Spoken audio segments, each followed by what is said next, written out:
Tangan kanan dicinduk KPK, Bobi akui ikut off-road bersama para tersangka, siap klarifikasi. Tangan kanan ditangkap KPK, Gubernur Sumatera Utara Bobi Nasution mengakui sempat meninjau jalan rusak bersama para tersangka dari Dinas Pekerjaan Umum dan Penataan Ruang Sumut dan calon kontraktor dari pihak swasta dengan mobil off-road. Ini jujur ya, saya baru tahu yang bersangkutan, yang kena ini, yang dari pengusahanya itu ikut. Bahkan, mobilnya di depan mobil saya, kata Bobi, Senin tanggal 30 Juni tahun 2025.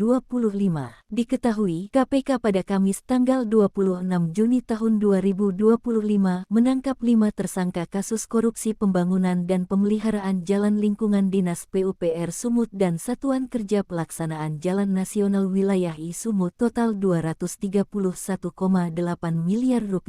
5 tersangka yang ditangkap yakni Kepala Dinas PUPR Sumut Topan Obaja Putra Ginting, orang dekat Bobi Nasution sejak menjabat Wali Kota Medan. Lalu Kepala UPTD Gunung Tua Dinas PUPR Sumut Rasuli Effendi Siregar, Helianto dari Satker PJN Wilayah I Sumut, Direktur Utama PT DNGM Ahirun Effendi Siregar, Direktur PT RNM Raihan Dulasmi Pilang. Kasus korupsi itu antara lain terkait dengan proyek Jalan Sipiongot Batas Labusel dengan nilai proyek Rp96 miliar dan proyek Jalan Hutaim Baru Sipiongot senilai Rp61,8 miliar.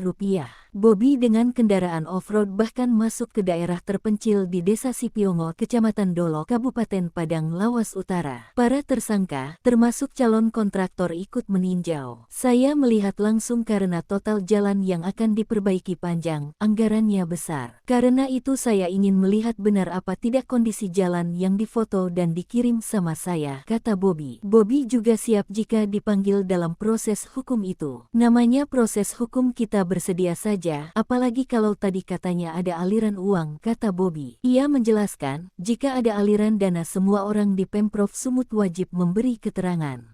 Saya rasa semua di sini di Pemprov kalau ada aliran uangnya ke seluruh jajaran bukan hanya ke sesama, apakah ke bawahan atau ke atasan, kalau ada aliran uangnya ya wajib memberikan keterangan, ujarnya. Bobi mengatakan tetap melanjutkan proyek perbaikan jalan itu. Harus dilanjutkan, itu bukan karena seseorang pekerjaannya bisa batal, kata Bobi. Menanggapi ini, pelaksana tugas Deputi Penindakan dan Eksekusi Asep Guntur Rahayu mengatakan KPK akan menelusuri aliran uang yang diduga berasal dari suap kasus PUPR, termasuk dugaan mengalir ke gubernur atau pejabat lain. Kalau ada kaitannya baik itu ada aliran uang atau ada perintah, tidak harus selalu ada aliran uang termasuk ke gubernur, itu kami akan panggil tentunya, kata Asep Sabtu, tanggal 28 Juni.